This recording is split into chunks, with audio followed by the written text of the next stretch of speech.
सभी को प्रणाम। जो भी हमारी आवाज़ को आज सुन रहे हैं, आज भारतीय पंचांग की, भारतीय सनातन मनीषा की बड़ी पावन पवित्र आज तिथि है अक्षय तृतीया।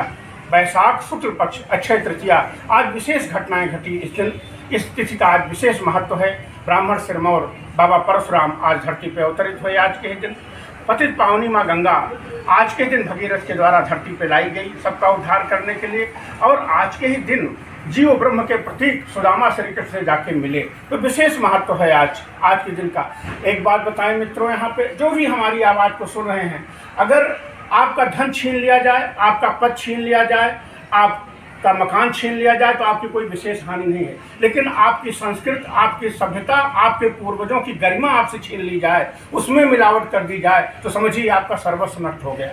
भारतवर्ष में हमारे जो भी प्राचीन परंपराएं थी, इतनी पावन पुनीत थी, पवित्र थी, लेकिन उसमें समय के साथ में इतना ज़्यादा जहर भर दिया गया कि आज वो लगता है कि सब पूरा विष बन गई, पूरी परंपरा ही लगेगा जल्द ही आपको विष बन गया।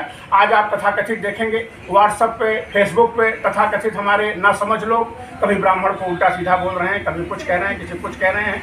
लेकिन ये पागलपन, हम कौन ठीक है कौन गलत है इसकी नादानी में नहीं पड़ते, लेकिन जो पावन पुनीत गरिमा थी उसके उजाले पक्ष का हमेशा चिंतन करने के लिए मैं कहता हूँ। मैं सबसे प्रार्थना करता हूँ कि जो उसमें पावन पवित्रता थी उसकी तरफ आप ध्यान दो। अब आप जिस चीज़ का चिंतन करोगे वो चीज़ जीवन में बढ़ने लगेगी। अब ब्राह्मण का अर्थ मैं बताता हूँ, क्योंकि आज ब्राह्मण सिरमौर परशुराम जी की जयंती है।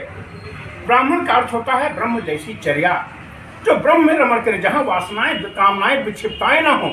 आज सब कुछ होने के बाद हमारा मन विक्षिप्त है, युवा हमारा नशे का शिकार होता जा रहा है। नहीं, ब्राह्मण का अर्थ है हमारी कामनाएं वासनाएं नहीं, वहाँ परमानंद बरस रहा है। हम जहाँ भी चल फिर रहे हैं परमानंद में विचर रहे हैं, एक आनंद एक मस्ती हमारे भीतर छाई है। तो समझिए हम ब्राह्मण में रमण कर रहे हैं, ब्रह्म तत्व में रमण कर रहे हैं।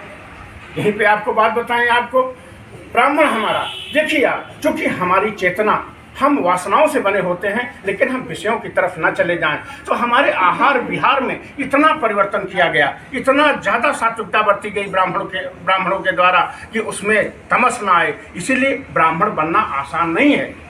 ब्राह्मण पथ पे चलना आसान नहीं है, वाक पे चलना जैसा पथना। और मैं बताता हूँ ब्राह्मणों में कितने क्रांति, कितने रिबेलियस पावर खिले। उन फूलों को मैं, उन पुष्पों को मैं नमन बंदन यहाँ से करता हूँ। आप लोग मत्था टेकते चलिए।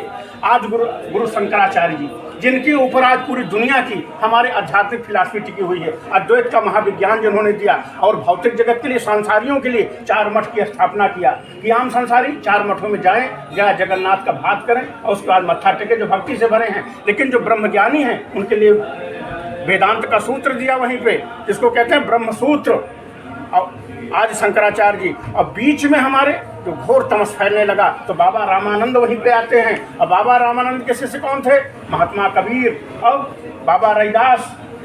महात्मा कबीर देखिए आप, जो आधुनिक मनोविज्ञान है, हम तो कहते हैं उसके जनक महात्मा कबीर हैं। सब सदुकड़ी भाषा में उन्होंने कह दिया, मन ही पूजा मन ही धूप। रविदास जी हमेशा कहते थे, अमन की तरंग मार दो बस हो गया भजन। कबीर साहब, क्या हिंदू क्या मुसलमान, सबको कबीर संभालते थे। अब पूरे भारतवर्ष को भक्ति की एक धार बही बाबा रामानंद के द्वारा। ब्राह्मण सिरमौर हैं बाबा रामानंद, मैं उनको यहाँ से नमन करता हूँ।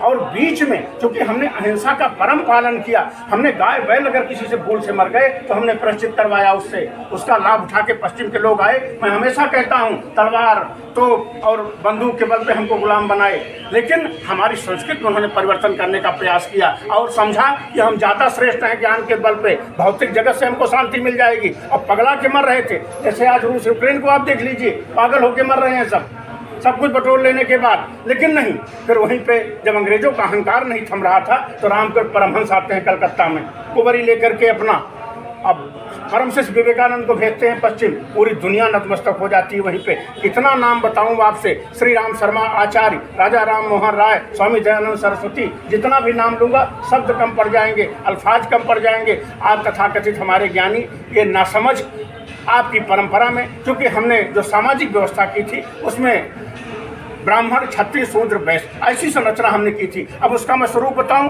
ये कभी नष्ट नहीं किया जा सकता। आज हम लोग सेवा दे रहे हैं जैसे, तो हम लोग क्या हो गए? शूद्र हो गए। इसमें कोई ऊंचा नीचा की बात नहीं है। हम लोग क्या हो गए, हम सेवा दे रहे हैं। दूसरा क्या है, एक हमारी रक्षा कर रहा हो छत्री हो गया, मिलिट्री व्यवस्था हमारी, पुलिसिंग व्यवस्था हो छत्री हो गई। और तीसरी हमारी जो हमारी समाज को चला रही है, पोषण हमारा कर रही है, वैसे व्यवस्था हो गई, बनिया व्यवस्था हो गई हमारी। लेकिन जो लीगल एडवाइजर है हमारा, जो सबको संभालता है, जो हमको समय समय पे सलाह देता है, जो हमको हमारे ऊपर ले आता है, प्रेम मोहब्बत, चूंकि हम भौतिक जगत से जिंदा नहीं हैं, मकान दुकान से हम जिंदा नहीं हैं, हमको फकीराना मस्ती चाहिए। मैं हमेशा एक बात यही रहस्य बताता हूँ, आपका मन जितना बढ़ेगा उतने आप मकान दुकान बढ़िया, बाजारू व्यवस्था उतने बढ़िया बन जाएगी। लेकिन मन के बढ़ जाने से मन को की तरंगे आपकी वापस भी आनी चाहिए, और मन की तरंगे अगर वापस नहीं आई तो आप पागल विक्षिप्त हो जाएंगे, चली हुई कारतूस हो जाएंगे, आप पोले खोखले हो जाएंगे, आप लगेगा पगलाए हुए टहल रहे हैं, और उसमें फिर क्या होगा, नशा खूब फैलेगा। इसीलिए तथाकथित समाज जितना विकसित होता जा रहा है, नशा खूब फैल रहा है, क्योंकि मन को मारने का तल है निचला तल नशा। तो ये तो हमारा जीवन न हुआ। तो ब्राह्मण वहीं पे क्या करता है, तुमको अदब सिखाता है, तुमको लिहाज सिखाता है, और अपने ऊपर ले आता है कि तुम अदब लिहाज में रहो, नशेड़ी मत बन जाओ, आराम से रहो, परमात्मा के भजन में जियो, और खुद भी उसी आचरण में जीता है वो। आहार विहार ब्राह्मणों का बताएं। आज हमारे यहाँ देहात में एक कहावत है, बभने का तरकारी। हमारे बचपन में हम लोग चूँकि बचपन में थे, अगर कहीं निमंत्रण पड़ जाए तो पंडित के हम खाना खाने नहीं जाते, क्योंकि वहाँ स्वादहीन खाना मिलता था, क्योंकि कहीं तमस ना आ जाए चेतना में, हम लहसुन प्याज का त्याग कर दिए। लेकिन आज हमारे उस त्याग को भुलाया गया, उस तपस्या को भुलाया गया। हम लोग एक पक्ष छोड़ के दूसरे पक्ष पर जुड़ जाते हैं कि नहीं। और एक चीज़ और बताइए आपको, बुराई हर जगह होती है। अगर बुराई न हो तो अदालत पुलिस में जाके आप पता कर लीजिए, 70% मुकदमे, मैं दावे के साथ कहता हूँ, 70% मुकदमे स्वजाति में हैं, सगे भाई, सगे बाबा के लड़के, सगे दादा के लड़के। ये क्या है, ये मन का पागलपन है, रुकता नहीं है कभी। वो आपकी सादगी, तो ब्राह्मण क्या है, आपकी सादगी का पर्याय, आपकी शुचिता का पर्याय, आपके तप का पर्याय, आपके तेज का पर्याय, आपके त्याग का पर्याय। बाबा चाणक्य, मैं नाम लेना भूल गया अभी, बाबा अपना झोपड़पट्टी में रहते थे, लेकिन बहुजन हिताय बहुजन सुखार, सबके मंगल के लिए अपना रहते थे जंगल में। लेकिन साथियों, आज हमारा दोनों से जीवन बनता है। तो यहाँ पे मैं परशुराम को यहाँ पे नमन करता हूँ, उनकी वंदना करता हूँ। और एक बात बताएं, यहाँ पे जब जब ही तमस से घिरेगी धरती, कोई न कोई सदगुरु, कोई न कोई गुरु, परमात्मा खुद अवतरित होता है उसका नाश करने के लिए, क्योंकि परमात्मा को, सृष्टि को बचाना भी तो है। कहते हैं है वंश उस समय था, वहाँ के सहस्त्रबाहु बहुत प्रतापी राजा हुआ, और इतना अहंकारी हो गया वो कि जो पाता था वही नष्ट करता चलता था। वो पहुँच गया परशुराम के आश्रम में, वहाँ कामधेनु गाय थी। कामधेनु गाय कहा हमको दे दो।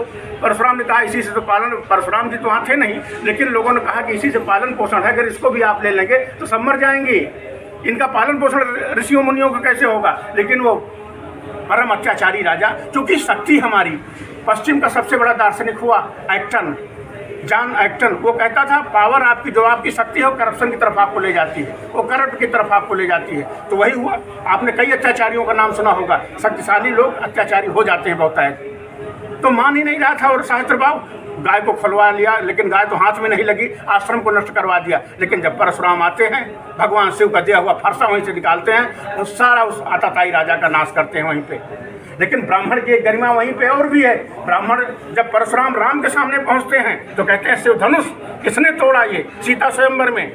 तो भगवान राम सामने आते डांटते हैं पहले, लेकिन जब समझ लेते हैं कि नहीं, आप परोपकार परमार्थ के लिए देवता का अवतरण हुआ है, तो हाथ भी जोड़ लेते हैं वहीं पे। अनुचित बहुत कहूँ अज्ञाता, क्षमो क्षमा मंदिर दो भ्राता, कहाँ लग करो प्रशंसा, जय महेश मन मानस हंसा। खूब प्रार्थना करते हैं भगवान की, और कहते हैं सत्य के लिए आप अवतरित हुए हैं, जहाँ भी जरूरत पड़ेगी हमारा आह्वान करिएगा, मैं भी आऊँगा वहाँ पे। तो इस तरह से परमार्थ के कारण साधन धरा सही, ये हमारी वंश परंपरा है। अरे निर्जन में भी सत्य सहेजा था, वो अपना ही मधुवंत कलेजा था। प्यासे दिन में जो तुम्हें मिला होगा वो मेघदूत हमने ही भेजा था। आज हमारे त्याग को, तपस्या को, तेज को हमारे भुलाया गया, और आज तथाकथित हमारे नासमझ राजनीति के पागल विक्षिप्त जब होगा तब आपके संस्कृत पे कीचड़ उछाल देंगे। कभी पंडित को उल्टा सीधा कह रहे हैं, कभी किसी को उल्टा सीधा कह रहे हैं। नहीं, नासमझी मत करो, नहीं पागल होके मरोगे। क्योंकि आप अगर नकार का चिंतन करोगे, जो सकारात्मक फूल खिले उनका चिंतन करिए, उनकी देन देखिए। और बताएं, आपको कहाँ तक बात बताएं, राजनीति में एक ही ब्राह्मण हुआ, अटल बिहारी वाजपेयी। दुश्मन भी गले लगाते थे उनको। जहाँ भी ब्राह्मण, हमारे भीतर ब्राह्मणत्व का उदय हो, हम सब ब्राह्मण पथ पे चलें, हमारे भीतर संवेदना, करुणा, मोहब्बत, प्रेम आए, सबका खूब खूब मंगल हो, हम अपना मंगल करते चलें, औरों का मंगल करते चलें, और दुनिया को हंसते देखो मन, हंसो और सुख पाओ, अपने सुख को विस्तृत कर दो, दुनिया को सुखी बनाओ, परोपकाराय सताम विभूतया। हरि ओम तत्सत, हरि ओम तत्सत, हरि ओम तत्सत, हरि ओम तत्सत। बोलो परशुराम भगवान की जय। जय श्री राम, जय परशुराम, जय श्री राम, जय परशुराम, जय श्री राम, जय परशुराम।